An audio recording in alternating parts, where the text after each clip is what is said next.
Hi everyone, welcome to another edition of the AuctionChatter podcast and another edition of AuctionChatter. And on this episode, I'm going to be joined once again by Moshe Maimon, and we'll be discussing the Genazym 18, a celebration catalog. The auction will take place on June 23rd, 2024. And this episode is sponsored by Genazym Auction House.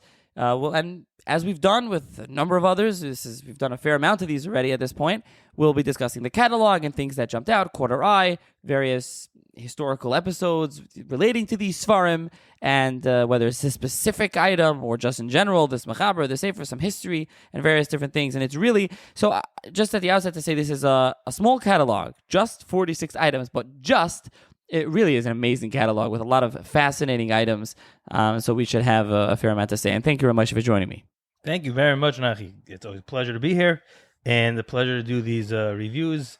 And this catalog, like you said, is chock full of fascinating, high-end, beautiful lots. And even though they're small, they are very large in quality. And there's revelatory matter here. A lot of interesting things, and hopefully we can share some of that, some of these exciting discoveries and some of these awesome items with the listener audience. Okay, so as with most of these, we run through. I'll mention the lot number. I won't really mention the price once in a while because the prices fluctuate as always. But I don't know that we'll go through everything. Sometimes we mainly focus on certain items, but again, it is only a 46-item catalog, so we are really able to mention most of everything. It's not going to take up a lot of time. So, as always with Genazym especially, there's a lot of classics. Lot 1 is a Zhetomer Shas. It's a complete 20-volume set. And eventually, one day, we'll get to, I think, talking about Zhetomer and Slavita. I know we haven't talked about that enough, but not for this episode. Lot 2 is a Bomberg. What would an auction be without a Bomberg or two? Mishnah Yisrael, exactly. Lot 3 is a Masechet Edius. So those are a couple of things. Lot 4 is a Hagoyis Marshal, which, by the way, allows us to talk right away. There's a little logo there with the Sifrei Yesod logo, and Genazym put out now the second revised, expanded, updated edition of their Sifrei Yesod, which is their list of the most influential classics, Jewish classics. And so now in their auction, they put the little logo to tell you this is a Sefer Yesod.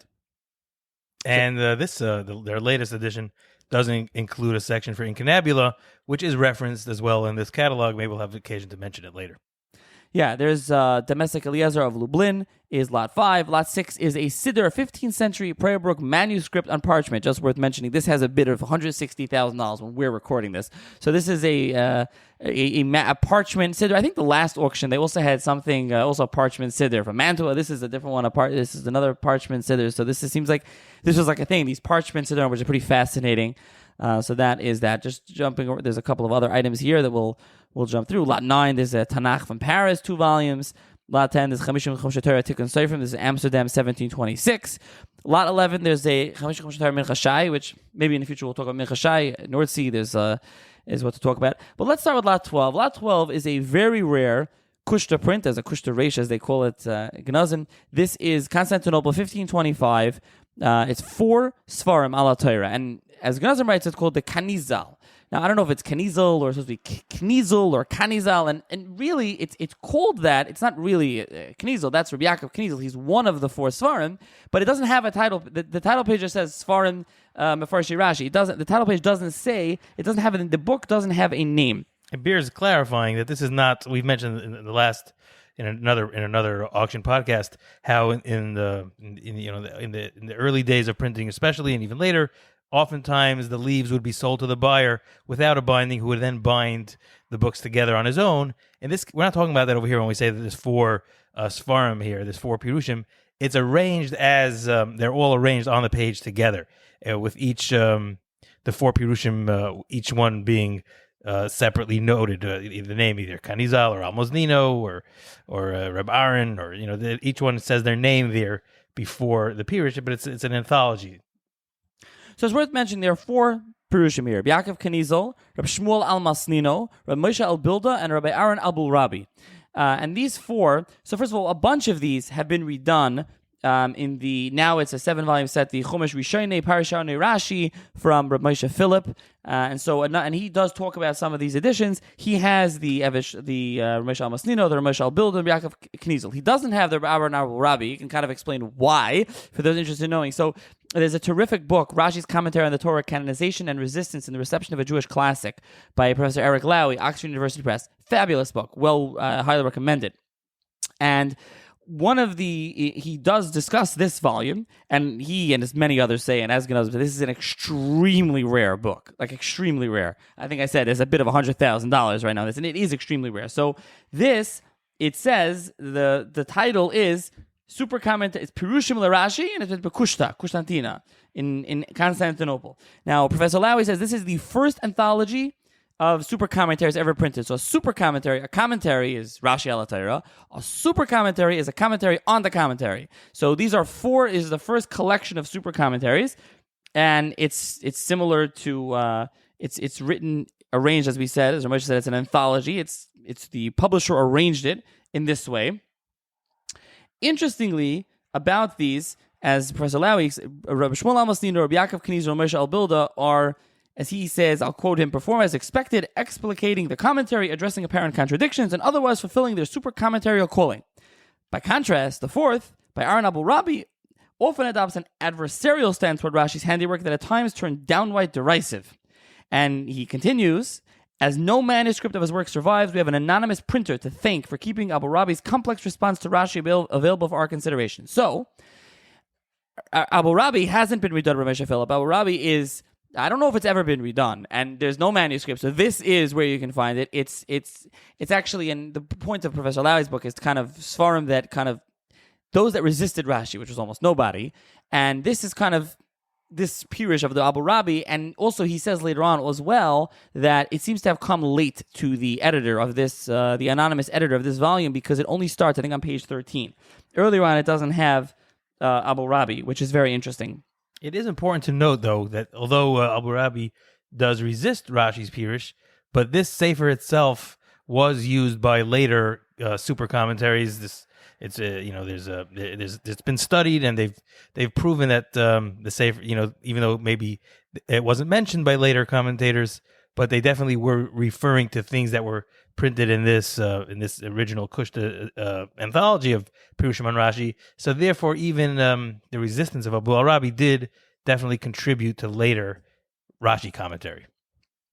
And just to say a little bit more, Shmuel Amasnino, so also Shmuel Amasnino ended up having an influence on the Mizrahi, so this is a very influential, important sefer that influences the Mizrahi, who from Constantinople.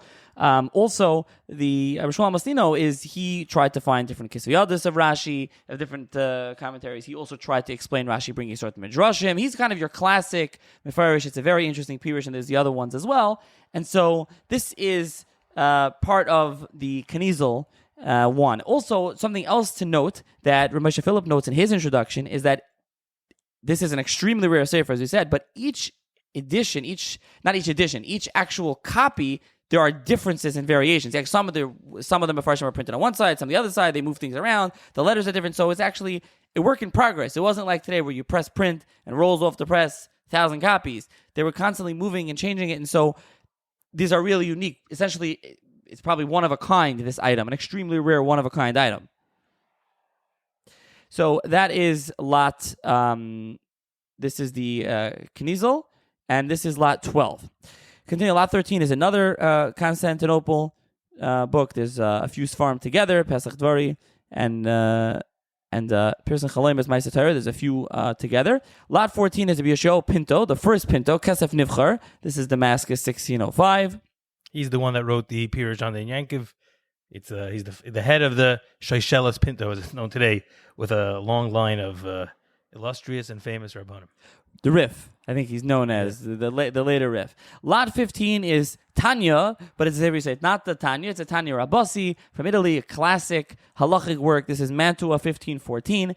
Then we'll discuss Lot 16 and Lot 17 a bit more in depth. Lot 16 and Lot 17 is a first edition Bach with, as anyone used to, looking at a Genazym catalog with beautiful binding, beautiful condition. I mean, amazing when you look at this. So it's a first edition Bach, Krakow, 1631, 1640.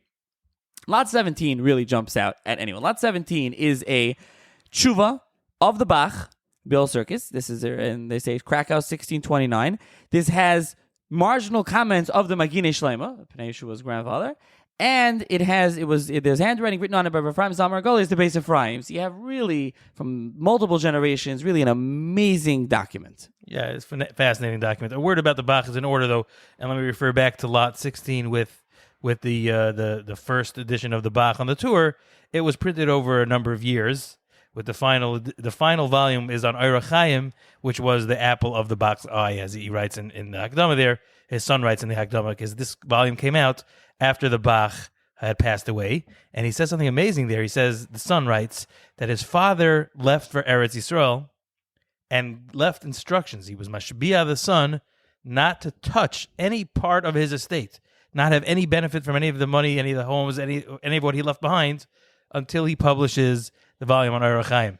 And this son did actually live in, he did maintain the Bach's home later. That's mentioned in different documents from the Tkufa. So he maintained his home in Krakow, but he could not have any benefit until he published the Sefer. That's the one on Eira Chaim. Incidentally, I've been reading up a little bit on the Bach. There is there are some traditions which talk about the Bach learning in penury and poverty and his great Messias Nefesh Torah, and there's other traditions which talk about the Bach having been wealthy and distributing so much money to tzedakah. Probably both things are true at different points in his life, but apparently at the end of his life, he did have somewhat of a considerable estate, and that's what he told his son not to touch until the Eira Chaim comes out. So that's Lot 16, the first edition of all those, the tour with the first tour with the Bach. Beautiful, like you said, Nachi. It's an absolutely astounding set. Now, Lot 17 is a manuscript, and this manuscript is a very famous tshuva about the Agunos. This is quoted all the time. It's a seminal tshuva. This is where the Bach writes his position, which he got from his Rebbe, Reb Shlomo of Lublin, and that position was that, and this came up, unfortunately, a lot of cases of Aguna where the dead body was no longer recognizable, but you wanted to identify him based on the clothes he was wearing. The question is that enough of an identifying feature, or do we suspect that perhaps the victim had borrowed the clothing of the one we recognize, and these are not his actual clothing? This is and the Bach takes a stringent stance on this. This is the actual tshuva where he writes that out, and he cites the tradition of his Rebbe's. This tshuva was written to the Magine Shlema, the grandfather of the Pnei Yeshua, who actually succeeded the Bach in the Krakow rabbinate, and this letter is addressed to him. So it's you mentioned, Nachi, you told me before we recorded that this is not the actual, the main bulk of the tshuva is in a very nice, fancy cursive of a specific scribe that was commissioned to write these kind of tshuvas that can be easily read and understood. Although the Bach did go over it and make his own additions throughout, the Bach did affix his signature at the end, and the addressee, the Magine Shlema, the grandfather of Pnei Yeshua, who got the letter, he himself continued to put down pen some of his thoughts, which were later formulated in his own tshuva on the subject. So you have those two handwritings on this, and then the third handwriting you have here is this tshuva landed up in the inheritance of Rabbi Ephraim Zal Margolius, one of the Gedolei Hador in the time of the Chazon Sofer, who writes on the top. He was a publisher of the second volume of Tshuvos HaBach, what's called the Tshuvos HaBach HaChadoshos. So he went through his collection and marked off the ones that had already been published. So he writes on the top of this tshuva that this was already published in the previous edition of the Tshuvos HaBach. So this fascinating document of tremendous halachic importance is also of great collector value because it contains, at the same time, the handwriting of three of the Gedolei Yisrael. So I'll say that it's really an amazing item. But Lot 19 is the one that jumped out to me even more than that one, even though currently the Bach has the higher bid, and it's an amazing item. And maybe that's also because it's the Bach, and it's the Magine Shlema, and it's the Beis Ephraim. But Lot 19 is just an amazing discovery. Amazing. So Lot 19 is the Teres Achatas of the Ramah with 100 Hagois, handwritten B'Ksav Yad Kodshe of the Teis Yomtiv, Rabbi Yomtiv Lippman Heller, Talmud Muvik of Rami of Prague, and later of Krakow. I think the real number is like closer to 150. Although they write more than 100. I think it's close to 150 actually. And this is pretty amazing. So the Teres Achatas was a classic seminal work of the Ramah, still is. Kashrus. This sefer in Yeridea, now the Tosfos Yom Tif has a sefer called Teres Asham. It's his notes, his glosses on Teres Chatas. This was only printed for the first time in 1977, so recently. However, these guys are not in there. These are a little different. There's comparison. There's actually a link to they put a link to a whole study done on this that you can read on this manuscript. But many of these Haggais have not been seen before. Some of these are long Haggais. They compared it. Now, how do they know it's a Tosfos Yom Tif? He doesn't sign his name, but this is compared to his handwriting. There's a couple of places he says, look at what I say in my other Svarim. He quotes his other Svarim. He says, look, I said in Lechem Chamudas, which is other Svarim, and he quotes himself, and it's similar things that he's saying in other Svarim. There is some degree of overlap as well, Nachi, with the printed edition of the Teres Asham, but the Teres Asham that was printed first in 1977 from a manuscript that had been in the library of Rav David Oppenheim, which landed up in Oxford, that sefer itself is missing different parts. The manuscript that had over the years had lost some leaves in the beginning, middle, and the end, and so while some of these new, what's come to light now, these new Haggais do concur with things written in the Teres Asham, there is as well also a lot of material that corresponds to the missing parts. So in a sense, this is this we can actually fill in the gaps with this amazing new discovery. Also, there's also some Haggais from a later period that come a little later. And as well as, this also is a Teres Chatas from Krakow 1591. So it's a really old, Sefer Yesod already, besides for the Teres Yom Tif, but it has, just to have the Teres Yom Tif caveat. Everyone knows about the Teres Yom Tif, especially today with the no talking by davening, Mishaberach, on Shabbos. Many shuls, I don't know if your shul says it, a lot of shuls say it today. And so this is the Teres Yom Tif. You can actually have his handwriting that he wrote Haggais, that he was sitting learning this while he's creating his, glosses or his commentary is really, to me, it's pretty cool. Like when I opened this catalog, this is the one that jumped out. I was like, lot 19. Wow. Amazing. Yeah, this is a major contribution. It's not just a collector's item, but this is a major contribution to Torah scholarship. Like you said, the Teres Asham and the Teres Chatas are Sifrei Yesod on Isser V'Heter. So this is a absolutely tremendous new discovery. Lot 20 and 21 are different but similar in that Lot 20 is a manuscript of Chedushim from Genazym Eibeshitz, written by a Talmud, Metz in 1750. Lot 21 is a manuscript Chedushim of the Noda B'Yehuda, written by a Talmud during his lifetime. So two different Talmidim writing Chedushim of the Rebbeim. We don't, excuse me, Nachum, but we don't, we put a lot of importance on the writings of Rabbi Genazym Eibeshitz himself, and of course on the writings of the Noda B'Yehuda, and they are very important. But we forget sometimes that these were Rosh Yeshiva teaching for many, many, many years. Rabbi Genazym Eibeshitz was in fact most famous for as a Rosh Yeshiva with Talmidim for years and years. First in Prague, then in Metz, where this notebook comes from, and later in the triple Kehilos where he was the Rav. He always was a Rosh Yeshiva with a lot of Talmidim, very many Talmidim. The foremost Rosh Yeshiva in his day. So these notes were very chashuv. They're very important as well. They contain things which we didn't know before. There are some poems that he records from his Rebbe that we didn't know before. There are some chuvas, lahalacha, that are cited in the sefer that we didn't know before. And he also has another section of great historical value they mention here, where he copies the writer. They provide his name, though not a name that I recognize, but the writer of this notebook. And by the way, it's a big notebook. It's 289 sides written in this old European script. But he copies from his grandfather, who had copied from an earlier source, the inscriptions from a cemetery in Pappenheim. So that's that I can't imagine that survived anywhere else. So that's a very big a very big discovery as well. And the next lot, which is the Noda B'Yehuda's Talmud, also includes a lot of chidushim on things that the Noda B'Yehuda said in Shir, which the Noda B'Yehuda didn't happen to write down himself. So these are with a very important contribution as well. Yeah, the Rabbi Genazym Eibeshitz, I think, was the biggest yeshiva in the whole Europe at the time. He had thousands of Talmidim. And the Noda B'Yehuda as well was a major Rosh Yeshiva. And so sometimes, like you're saying, we forget. Today we think of Bachrim in Yeshiva, and they have Shir, and they write down, Torah. But this is, Shiurim, writing Shiurim of the greatest Rosh Yeshiva before the Litvish Yeshivas. And, here you have it. You have these Torah, and many of this Torah, the Rebbeinu Eibeshitz manuscript, I think, is that there's piyutim in there, there's other things in there, tombstones, different things, interesting things in there. I guess what was interesting to the Talmud at the time. But it's something it's a way to access the Torah of Rebbeinu Eibeshitz or the Torah of the Noda B'Yehuda in ways that we wouldn't have otherwise, because they themselves, didn't write, and you have a Talmud that does it. There was a sefer a number of years ago that came out with from different manuscript Talmud of Rabbi Genazym Eibeshitz, but you have so many Talmidim that this makes sense. And so that's really amazing.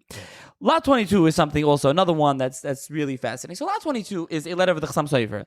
Now, you see a letter of the Chassam Sofer, and Genazym puts a picture of the Chassam Sofer, you can read the letter with his signature.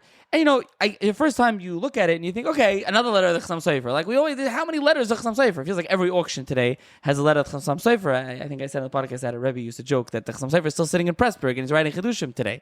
But this is a really historical letter of the Chassam Sofer, of major importance, and this we can point to some other works of the Chassam Sofer where he mentions this incident, the earthquake in Tzfas that occurred, and so this is important to Moshe, if you want to start talking about this earthquake in 1837 and what the letter relates that the Chassam Sofer is discussing. Sure. This is so this letter, what it is, it's a letter written, and we've discussed this in the past, about how the Shliach from Eretz Yisrael would go around to the different communities, and in each community he'd gain some momentum when the rabbi of that community would recognize him as an authentic Shliach and grant him a letter. So this is a letter given by the Chassam Sofer to the Shliach from Tzfas. Now this Shliach from Tzfas tells the Chassam Sofer that he is collecting for Tzfas after they were devastated by an earthquake. And the old yeshiv was not large.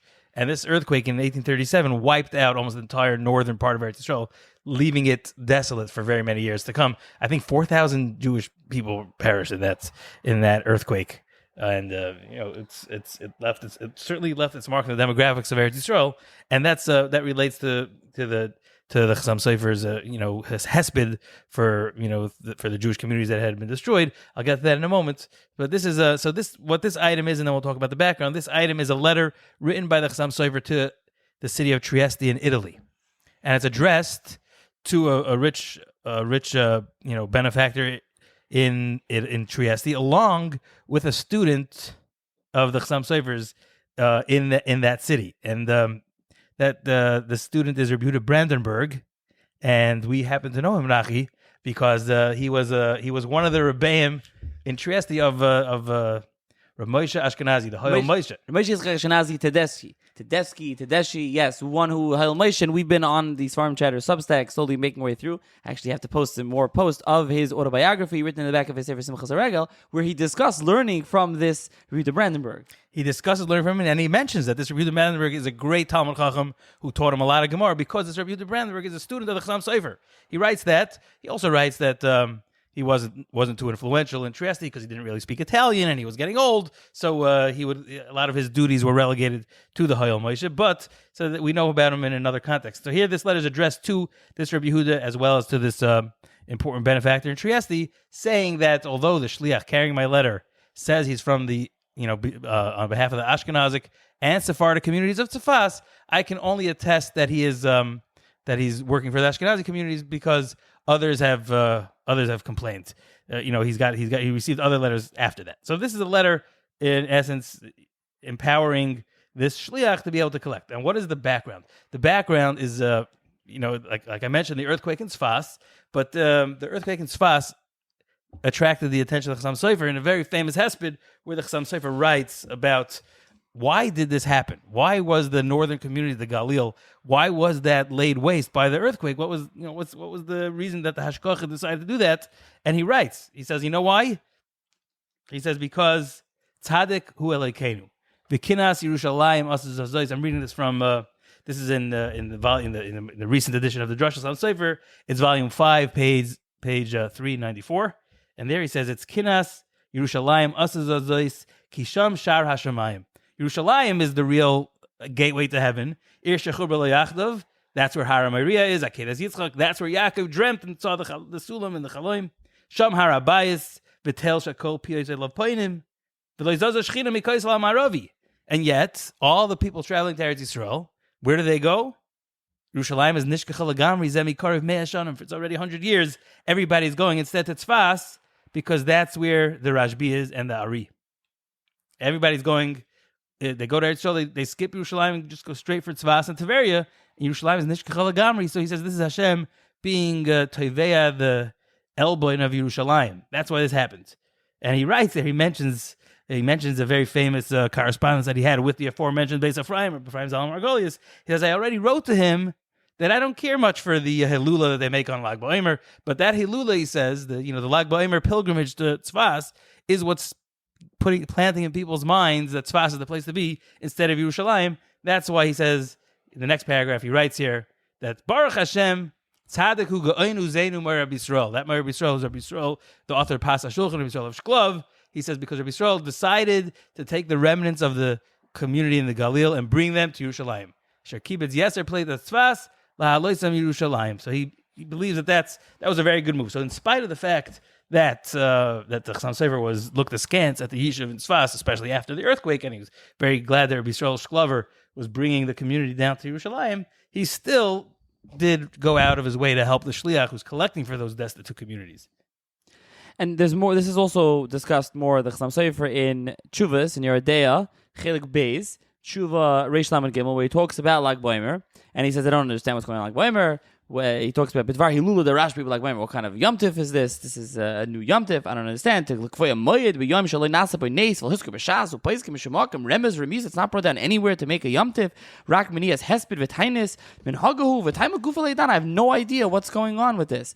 And he quotes the Rak of Emden. And he talks about, and he ends he ends off. Become a last yem simcha vad laka makam yedua. Davka she tell Tabish called nevin vanam shalom yedati mer shoyim last game. He says I don't know, and he quotes the Ralbach by going to those who go to Kever Shmuel Navi. He says I have no idea what's going on, and Ramesh is like you were quoting, and he continues over there, and he also says at the end. And he says when he's talking about this, he says Al Kopanim lo yadati ma makim lehilula lazavis Yerushalayim ad hachem azab avin yisrael rabim v'tzadik Hashem hamabit la'oretz v'tirad oisius ad Yerushalayim hakodesh v'tzadik ugoyin as uzain, like you said, Rabbi Yisrael I should keep it as a place. That's what you were saying at the end. Where he says, and he decries this leaving Yerushalayim and going up this fast, and he says that's where those earthquakes goes from. And so this is very relevant. It's tied up. You can read the full tshuva where he talks about Lag Boimer. With this famous tshuva, some sofer about Lag Boimer. Yeah, and that line Hamabit La'aretz Vatirad, which is a pasuk, but Vatirad is his reference for the Re'idas Adama, the earthquake. He says Hamabit Hashem was Mabit La'aretz. He looked at what's going on in Eretz Yisrael, and that's why there was the earthquake. And I'll mention just also that he says it was Rabbi Yisrael Shklov who was the head of at least the Ashkenazic, the Prushim community in Tzfas, and he praises him for the decision to bring that Kehila down to Yerushalayim. It's also Rabbi Yisrael Shklov's signature on this emissary's credentials, which convinces the Chassam Sofer that he's legitimate, and he writes that in this letter we have here in lot 22. Yeah, so again, even though the Chassam Sofer comes up all the time, this is a historical letter of the Chassam Sofer that's very relevant to what he says. So that one's in Drushes. It used to be in Teres Moshe at the end of Parshas Emor. I couldn't find the new one. It looks like they moved it. And it's also in Drushes, but it ties in. It's really relevant. So a really historical letter from the Chassam Sofer. Lot 23 is a manuscript of Pri Yitzchaim Rav Chaim Vital, from Russia, 1779.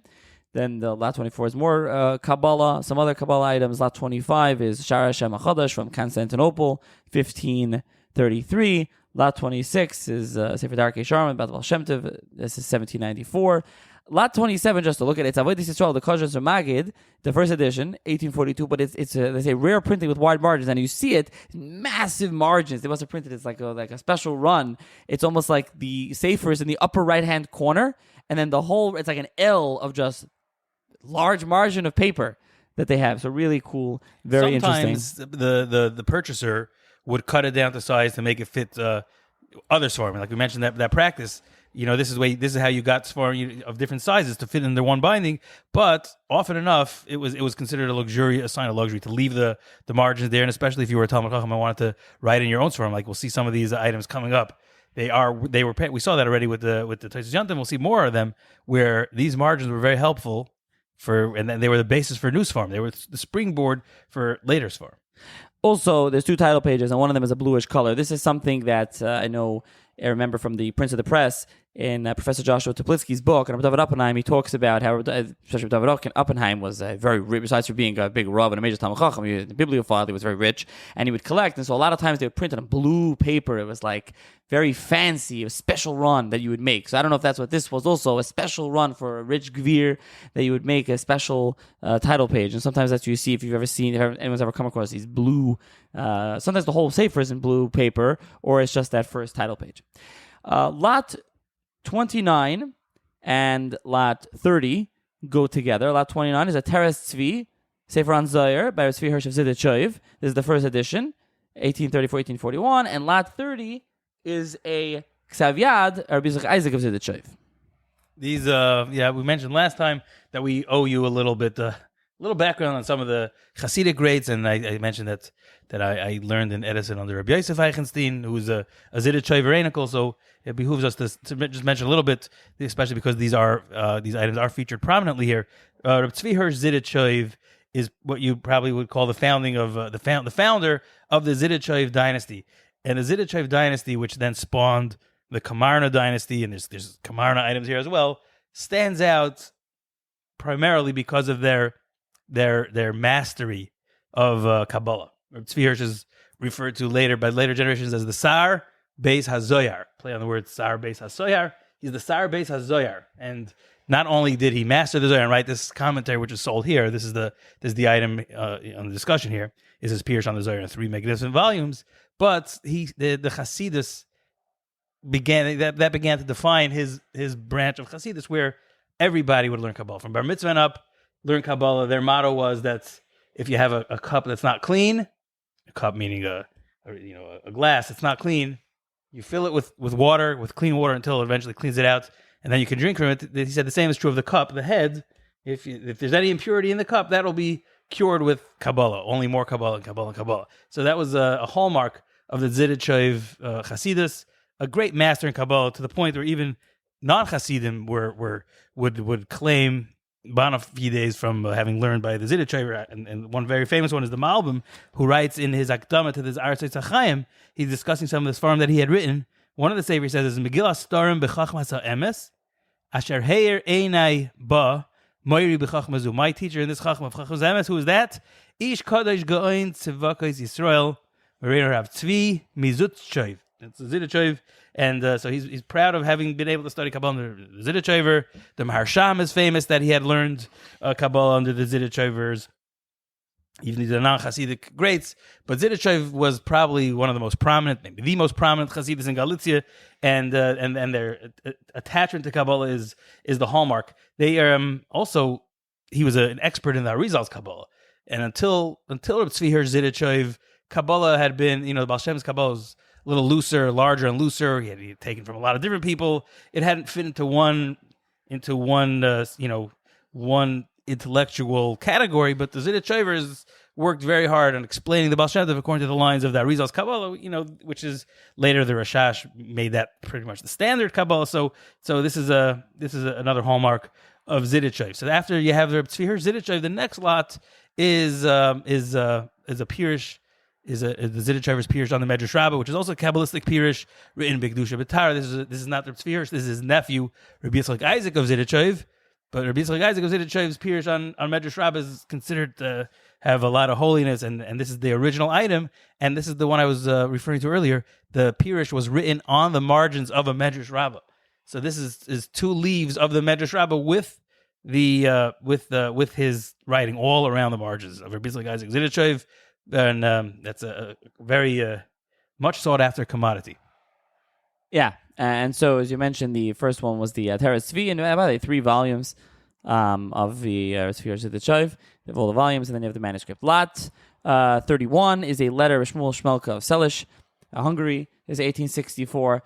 Lot 32 is a tshuva written by the Yitav Lev, Kasil Yehuda Tadelbaum of Siget Satmar. So this is in Lot 32, and Lot 33 is the Rabbi Yoel's Kamarna Chumashim. Kamarna Chumash is very nice. By the way, for those that are familiar with Kamarna Chumash, besides the Kamarna's commentary, they have still have Messiah. It's actually a Chumash that still has Messiah. So I have the Kamarna Chumash just for the Messiah, and there's a commentary, I think, of is it the Chassid David Pardo, one of the Pardos on Rashi that he liked. There's a commentary in there. So besides the Kamarna, there's a lot of interesting things in it. So this is the Samarov's copy of the Kamarna, Lot 33. Lot 34 is pretty cool.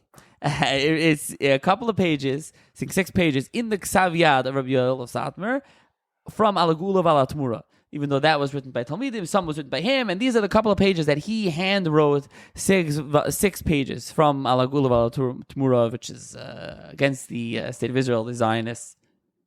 This is the bedrock of Satmar Chassidus. This is the Shita. This is and it's written out in his own handwriting, and somehow, even though it's an anti-Zionist work, it still does manage to have some words of consolation for those who hold true to the faith, and those are highlighted here. So, of course, that's considered a very big schooler to have these pages from the Satmar Rebbe. There's a number of other letters. Lot 35 is a letter of Mordechai of Chernobyl. Lot 36 is Yaakov Yitzchak Biala. Lot 37, Nosson Dover Rabinowitz, also Biala. So there's a couple of letters. Then we got to Lot 38. Lot 38 is a historic letter of Sol Salanter, founded the Muslim movement, 1861. Interestingly, it's only part a letter of Rabbi Sol Salanter. The first part of the letter, the top part of the letter, is not Rabbi Sol Salanter. The first part of the letter, Rebbe Chaim Meisels of Lodz. There it is. I was looking for it. So it's basically half and half. You get two parts. But part of it is Rabbi Sol Salanter, and there's a story behind this letter as well. And this has to do with the journal, the Hatfun of Tzvi ben Yamin Auerbach of Halberstadt. Tzvi ben Yamin Auerbach was the one who did the Eshkol. Yes. He's the famous...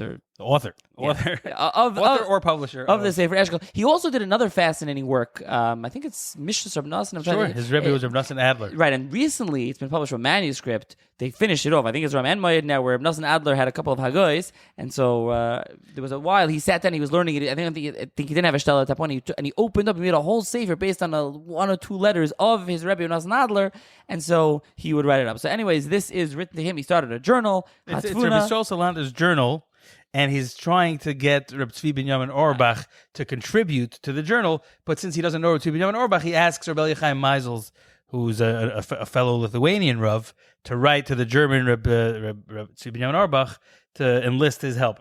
And Rebbe Chaim Meisels describes the journal. He says it's going to have Chuvos lahalacha. It's going to be short. It's going to come out every week. It's going to have some Torah and some Musar, which is intended for for college students in Germany to give them some hashkafas at Torah. It's also going to have some poetry, writes Rebbe Chaim Meisels, which is interesting because I remember seeing the letter that the Malbim wrote back to Rabbi Sol Salanter. Rabbi Sol Salanter asked the Malbim who had a great master of words and master of prose. He asked the Malbim for some shir, some poetry, some piyut to put in this Tvuna journal, and the Malbim wrote him back, I can't make poetry on demand, I'm sorry.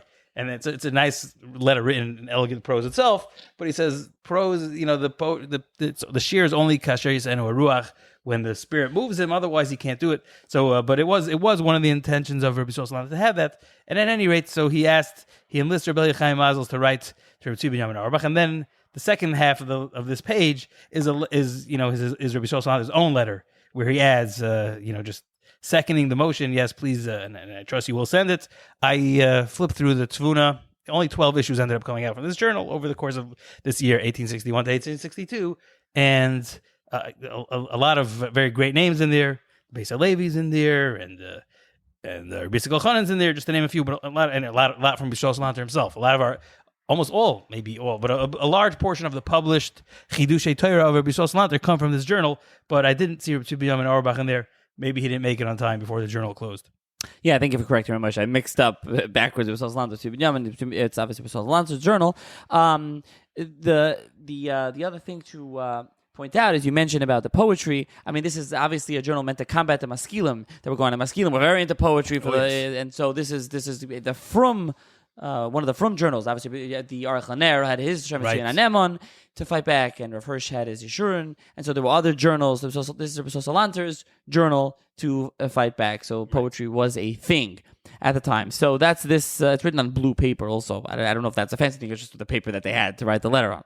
Lot 39. First of all, it's cool, the letter. This is a famous thing with the Chazon Ish about mikvahs, but the letter, and Genazym had to write, they wrote, there is no missing text here. This is how the letter is. The letter is basically on the lower right-hand corner, there's it looks like someone took a scissor and cut out a piece. So you would think it's something wrong with the letter, but as they point out, no, it's not in there. So this is instructions by Chazon Ish of how to build a mikvah. It's important, this letter, because the Chazon Ish had a sheet to the, just to be, not to get too technical here, but there's two ways to make a mikvah. Mikvah has to be rainwater. It can't be water that's drawn. So how do you have a clean, kosher mikvah? If it's clean water that you draw, so then it's not going to be kosher mikvah. So there's primarily two ways to get around it. One is to connect the bodies of water, connect a full mikvah of clean water, connect it with a mikvah of rainwater, Or then there's another way, which is the Zriya, to plant it, and that's that doesn't involve the constant connection.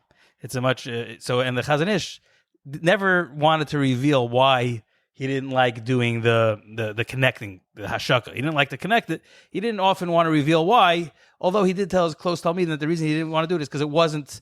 He figured that women and maybe the government officials wouldn't consider it sanitary enough, and then they would end up impeding on the use of mikveh. Because if the water mixes, then the unsanitary rainwater will mix with the regular water. Therefore, he preferred the other method very strongly, and he writes that in this tshuva as well. I think that the reason that the letters, the paper is shaped this way is that the Chazon Ish was not a man of means, and if he had a paper which he needed one corner for, he wasn't going to waste the rest of the paper, so he used it to write a tshuva halacha. But there is no text missing in it, and I read it. It continues perfectly. It's odd because usually if some places, maybe it's just one on the top, but here the whole letter is written, and then it's just in the bottom. It's just missing this little piece. And yeah, the mikvah is always a shaila. See the Rovigo mikvah controversy that erupted in Italy with how many holes are in the kli. I mean, this is, these are major controversies that rock the entire Italian continent. One day we'll do a podcast episode on that. It's unknown and this one is a very clear letter. It tells you very clearly exactly what and how to do it. It's a very interesting letter. Lot 40 is a ksav yad of the Stipler, which is interesting. Then we get to Lot 41. Lot 41 is another one of those items. When I said the Tais Yom Tov, the two that jumped out to me right away were Lot 19 and Lot 41.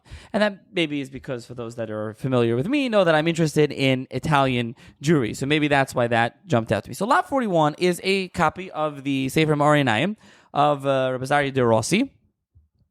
But what's interesting in of itself, which I did a podcast episode once on him. So Ma'arinayim is the first printed Sefer to be banned, to be put under the Cherem. Now, however, there's a couple of things to say about Ma'arinayim. So we're not going to go into the whole, tortured history of Ma'arinayim here, of Rabbi Zari de Rossi and Ma'arinayim, but a couple of things are mentioned worth saying. First of all, there's a lengthy, anyone wants to read about this in Asufot, Meir Ben Yo's journal, there's an article by Meir Ben Yo, Hapulmus HaSefer Ma'arinayim Rabbi Zari Min Adumim. And this is really where the discussion takes place, where he goes through everything. So the Sefer came out, there's a bunch of different things, there's 3 parts of the Sefer. He wrote it after there was an earthquake in Ferrara, in Italy, in the 16th century, and then he includes the second part when he talks about the earthquake and being saved. Then he also talks about the letter of Aristeas, which is a probably forged thing, talking about why the Torah was translated. And then the third part is various different things that he talks about. 2 of the controversial things he talks about there, one is the calendar. He has a different kind of calculation. And 2 is he talks about Agarata, and whether it's literal or not literal. Ramesh, I know you did the Rambam. This is a little different. And famously, or infamously, he talks about the gnat in Titus and teaches his brain. He says this can't be. There's a guzma. That's not what happened. And the Maral takes him to task on this. And the Maral has to burn the Sefer as a terrible Sefer. But we're not discussing the Maral here. But what does happen originally when it gets printed is seemingly he wants to print it, and it was known about it. And he went to Mantua to print it, and he had friends in Mantua, Moshe Provincialo, Rabbi David Provincialo, Rabbi Yehuda Moscato, he has a commentary on Kuzari, also wrote Nefus Yehuda, and they it was back and forth. Eventually he publishes it, even though they tried to get him to change certain things, and then controversy erupts in Venice. The father-in-law of the Mamifano goes there, and he gets into Hak, and the Bishmul Hudu Katzenellenbogen, and bottom line, it gets banned. Now, interestingly, this ban, which we have the nusach, we have one copy of the nusach of that ban that gets... You're referring to the Italian ban. Yes, the Italian ban. That ban is rescinded. That ban actually is rescinded, and Rabbi Zari goes and defends himself. He adds corrections later. He puts print. He argues with the Moshe Provincialo's Hasagas on his calendar stuff, and that ban gets rescinded. So that's over. Interestingly, we know from Rav Menachem Rappaport, the Ben Chablula, he talks about he was waiting for Rabbi Ashkenazi, the Ma'aseh Hashem. The Ma'aseh Hashem liked it. He was friends with him, and Rav Menachem Rappaport also worked with Zari de Rossi. They were editors. I think they also were involved with Kesef Mishnah. So Zari de Rossi, we're going to get to the Beis Yosef. That's really this item comes in, Lot 41. So he was friends with him. He worked in the Kesef Mishnah. He went to raise money. He had some sort of shaykhs Beis Karel. And so all that happens. All that's occurring. There's obviously a lot of hak and controversy, and even on the Askama, the Cherem was the ban was you're allowed to read it once you get to a certain age, and you have to get rishus from the Rav, and you get permission. You're allowed to read the Sefer, and so on and so forth. So that's really just kind of a background. Just generally speaking, there's a lot more to get into to talk about Arinayim. There's actually a full English translation, "Light of the Eyes" by Professor Joanna Weinberg with an introduction. With a very good podcast on the AuctionChatter podcast. Yeah, that was one of the earlier podcast episodes. For anyone interested in hearing more on Marinayim, you can check that out and you can go listen to that. But the point, what this item is, and this item has a paste down different cherem in the front. Now, what's going on over here? So the Chida brings Gzeros Moron. The Chida says, not in Shem HaGedolim. Interestingly, in Shem HaGedolim, he never mentions Arzari de Rossi. Arzari Ben Adumim, he doesn't like him. It doesn't mention him at all. But in Machzik Bracha, the Chida quotes a cherem that he found in one place. He said it was a Rav Godel that he says in Ginzei Rav Godel, and he says that there was a cherem that went out from Rabbi Yosef Karo on this sefer, and this manuscript, Meir Ben Yosef says it was in Ish Ger Avram Shlomo Yosef Garciano, and there's a manuscript that he quotes it, and it's interesting. He says there he found it. Say the Gzeres Sivoy bekoisiv yod mudbek al sefer Marinayim mitzad pnim on the inside. And Meir Ben Yosef says, Mekar lo yodav, haniach shahotik ben Mekar. He copied it from the Mekar. So we don't really know the Mekar. And by the way, I kind of buried the lead. So this sefer, I don't know that this is the Mekar. This is a printed paste down of this cherem of Rabbi Yosef Karo. And now, Rabbi Yosef Karo didn't sign it, as far as we know. It was signed by Rabbi Lisha Galiko and Moshe Alshech. They signed it. And they said, Rabbi Lisha Galiko says that the Beis Yosef told him, go and put it in a cherem. Now, Meir Ben Yosef talks extensively about there are issues dating what. First of all, Rabbi Azari de Rossi, like we said, he knew Rabbi Yosef Karo. They had a connection. They had a shaykhis. Was he banning it? Did he send the sefer? How did they get the sefer? Because the printing doesn't add up. When Rabbi Yosef Karo died in 1575 to 76, 75, yeah. This is Rabbi Yosef Karo. He's sick. He's ill. He doesn't recover, and so he didn't recover. There's also a lot of problems. Rabbi Yosef told him to do it, but he didn't do it. Why didn't he put out the cherem then? So the nusach of the cherem says, the nusach of the cherem, Rabbi Elisha says that he says that the Beis Yosef told him to put together a cherem, and the Beis Yosef would sign it. And Rabbi Elisha Galiko bemoans that he was lazy and he didn't get around to it. And by the time he finally wanted to do it, then the Beis Yosef was ready on his deathbed and he wasn't able to sign it, and that's why it never happened. So therefore, to atone for his lackluster approach, he's doing it now. And he also got Rav Moshe Alshich to say, yes, I heard the same thing. What Rabbi Elisha heard, I heard it as well. And therefore, together they signed it. And then they had their testimony countersigned by 8 Rabban who did not hear this test. They didn't hear the Beis Yosef say this, but they say because Rav Moshe Alshich and Rav Elisha Galiko say this, that's good enough for us, and therefore this cherem is valid. So that's the nusach of this cherem, which it says was which the Chida saw in one copy of the Marinayim pasted in, and it's a very, very rare cherem. Meir Ben Yao didn't see it. It's not common, and the reason it's not common is because if you pasted this into the Marinayim, you probably planned on keeping the Marinayim. But those who were going to observe the cherem didn't keep the sefer, and there was no reason to keep the cherem either. So that's why there's very few. I don't know the number, but this is apparently a very big discovery to be able to have the actual cherem in hand. And as Genazym says, this copy, but this is the only copy, has full 8 Rabbanim from Tzfas joining in the band. And again, if you want to read more, Meir Ben Yosef does talk about, how did the Rabbi Yosef Karo see this, end of his life, did he see it, did he not see it, did he sign it, did he not sign it, all the questions. But at the end of the day, the Chida says he saw it, he quotes this cherem, it's here in this item, and so you can actually see it. It's really, as they say, a historic document. It is a historic document. It's fascinating. Marinayim itself, go listen to that podcast episode. It's a fascinating.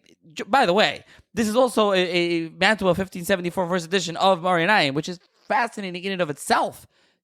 Now that it has this document, this pasted in page makes it even that much more fascinating.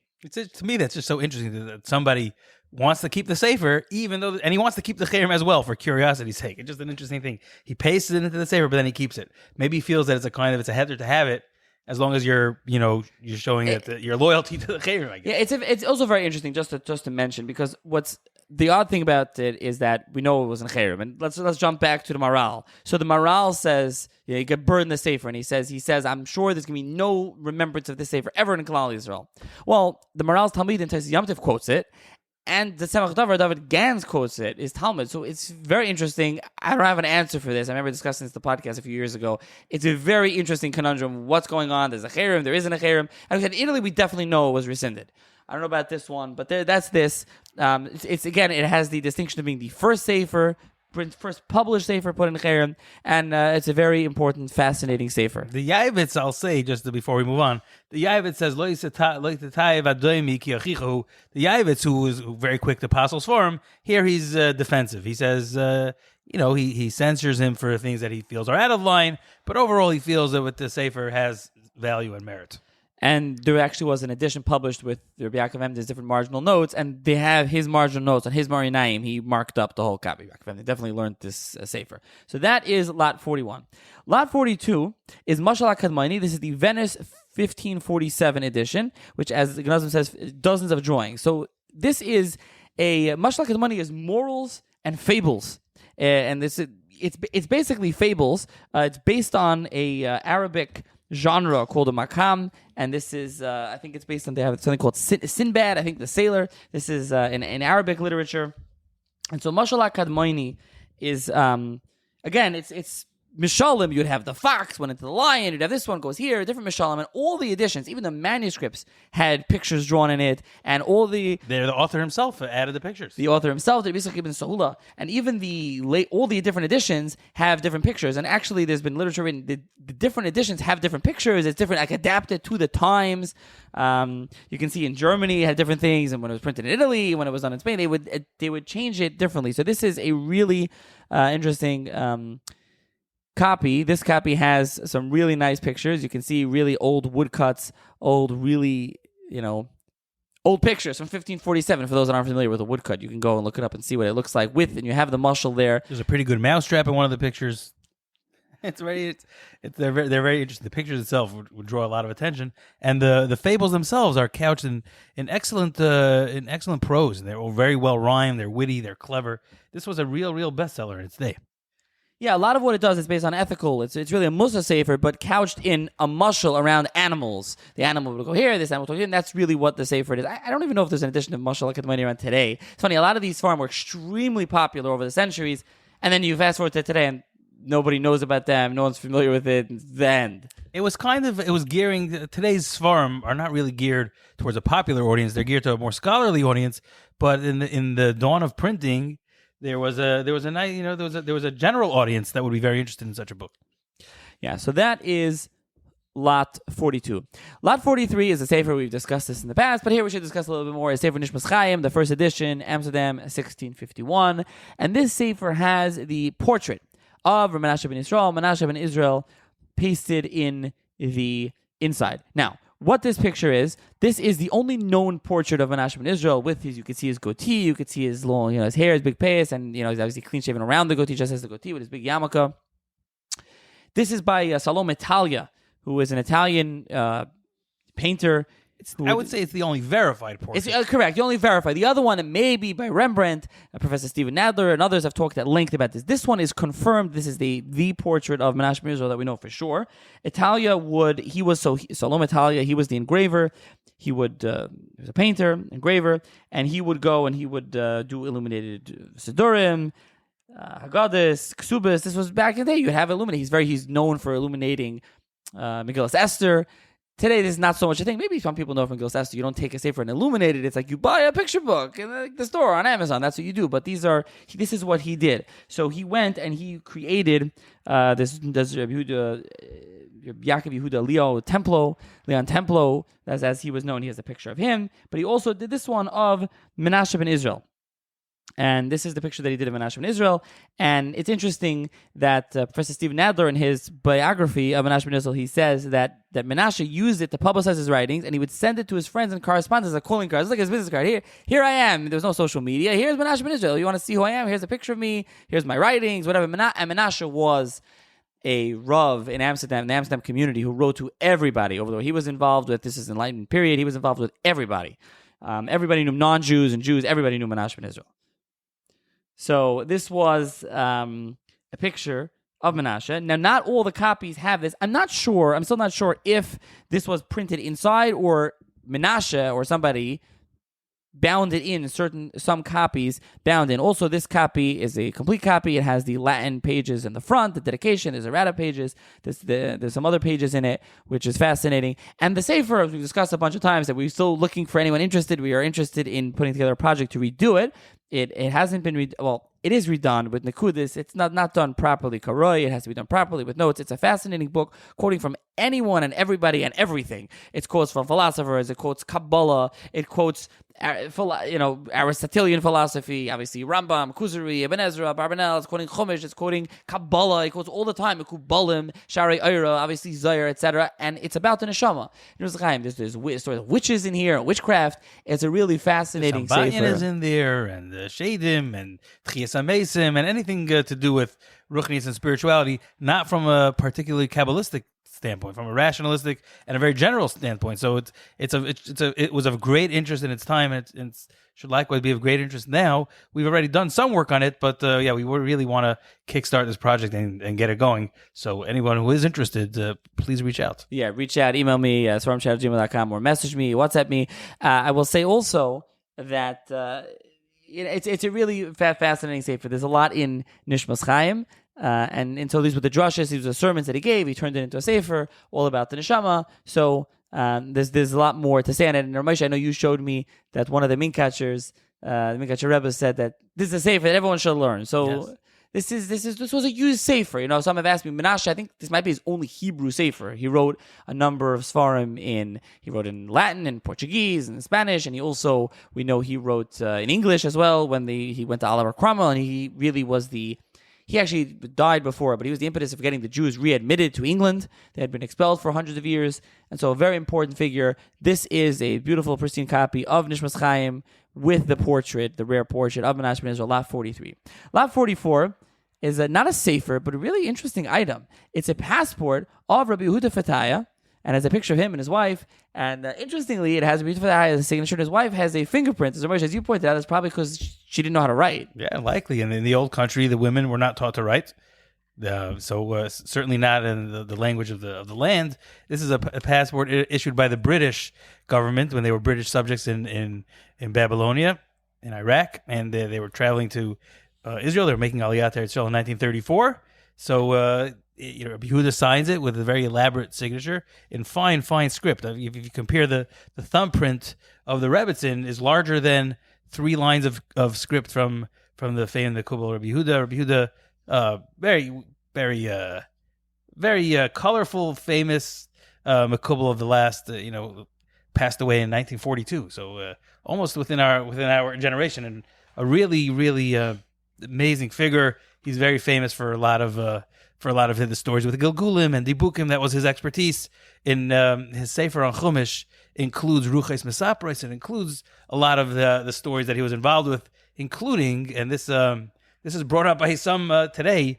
There are those today, like they say, even if we accept that Chemdas Yamim or other works were tainted by Shabsoas, today there's no problem because Nasan of Aza, he got his tikkun. When did he get his tikkun? Because Rabbi Yehuda Fataya found one of the Gilgulim that he encountered was the neshama of Nasan, and he prescribed the tikkun, and he finally rectified the sin, and therefore we no longer have to worry about it. He was also involved in according to legend, he was involved in staving off the Rommel attack on Palestine in 1942, shortly before he died. He was influential in doing tikkunim and yichudim. Some versions even have him going up in an airplane and overlooking Eretz Yisrael and working his wonders from above. So a fascinating person, and this is a fascinating little document. Like you said, it's not a sefer, but it's a real piece of history of a very fascinating person from Bavel. It describes very personal, describes how tall they are, how old they are. Actually, the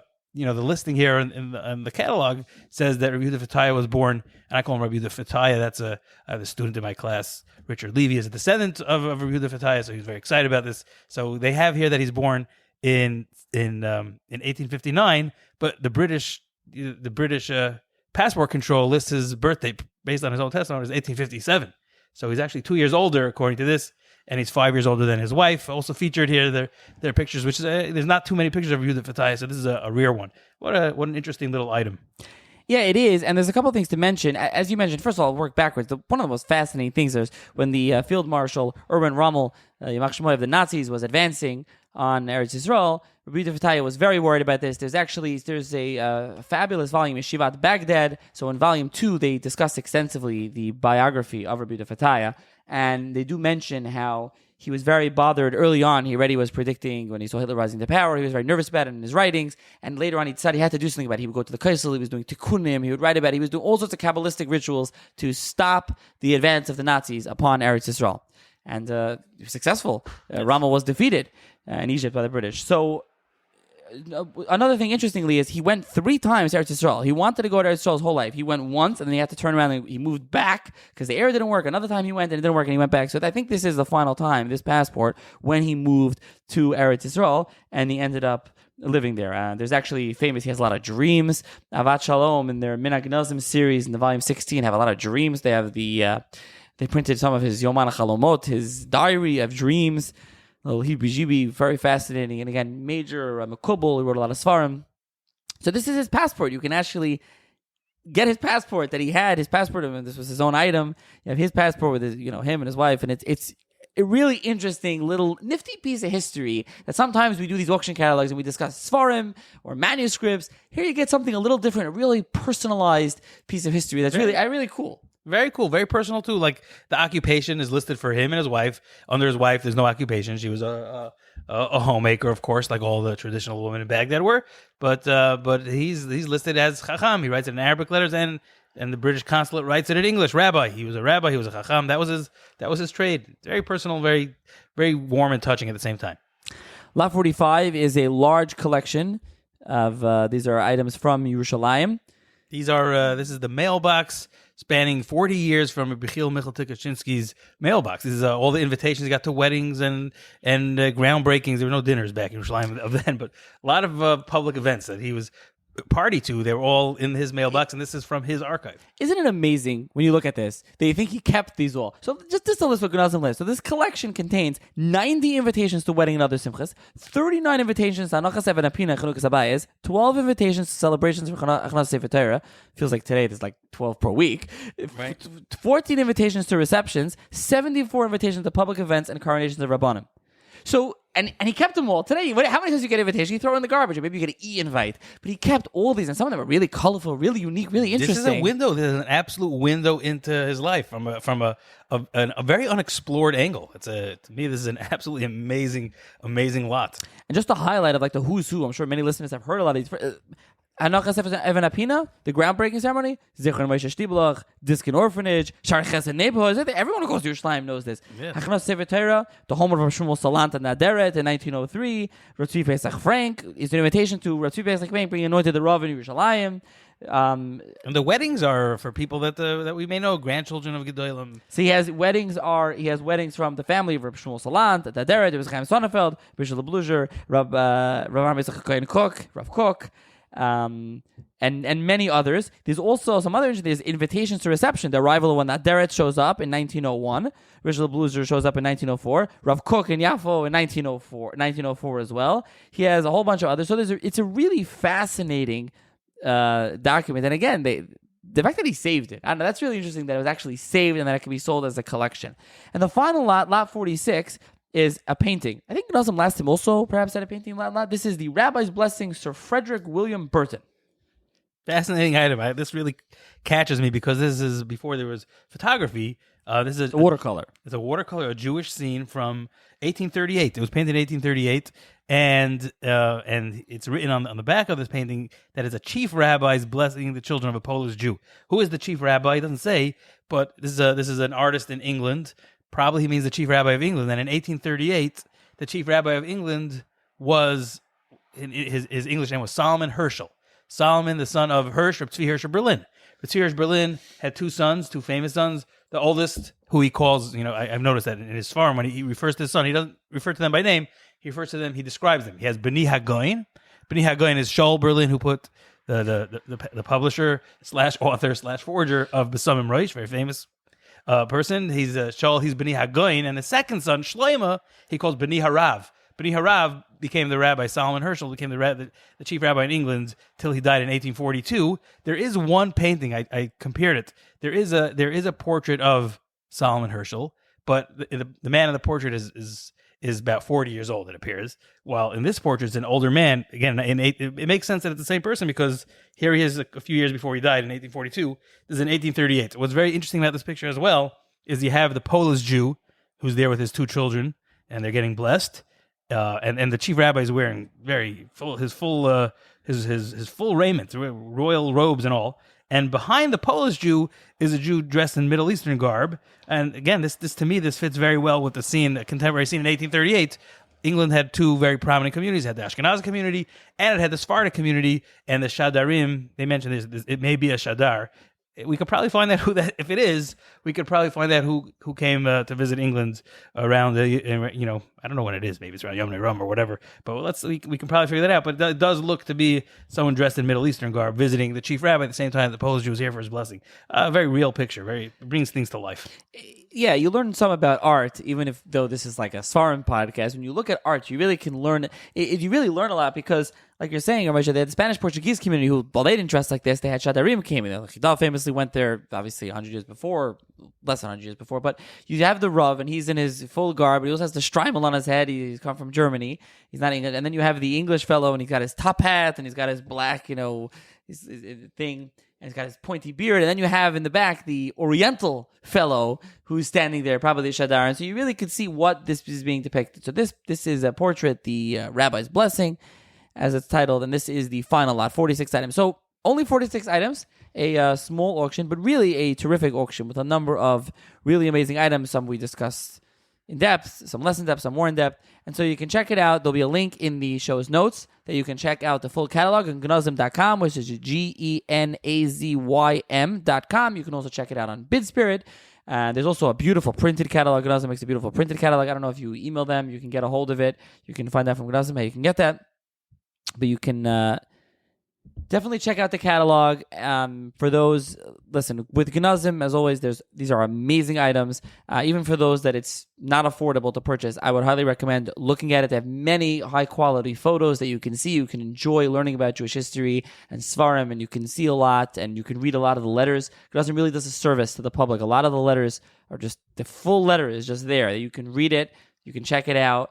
And for you can read the letter of the Chassam Sofer. You want to read it, you can actually read it. So, and if you have an interest in these kind of things, you need a head start to be able to read some of these the handwriting from the. You can now if you've seen enough of them, you can tell right away if there's a 1700 handwriting, if it's an 1800 handwriting, if it's Eastern European, if it's Western European, if it's of course if it's Oriental. And in order to get your feet wet and being able to read these, it's very helpful to have these transcripts. So anyone with a good interest in Jewish history and bibliography and Rabbanim and Sfarim, these catalogs are a gold mine, and you can see it online. You can get the print, and fascinating selection, and very enjoyable to review this with you, as always. Okay, so stay tuned. The auction is, like I said, it's on Sunday, June 23rd, 1 p.m. Eastern Time, and you can always check it out. And the Genazym auction is highly entertaining. So anyone looking for entertainment, the last time I was sitting watching it with my kids, they were enjoying it. It's fun. It's enjoyable to watch the auction and to see the different items, a bunch of amazing items. So there'll be a link in the show's notes. You can sign up to register to bid, and you can check out the items. And thank you again to Genazym, who sponsored this episode of Auction Chatter. And thank you, Moshe, for joining me once again. And I hope the listeners enjoyed this episode as well. Always a pleasure, as usual. Thank you so much, Nachi.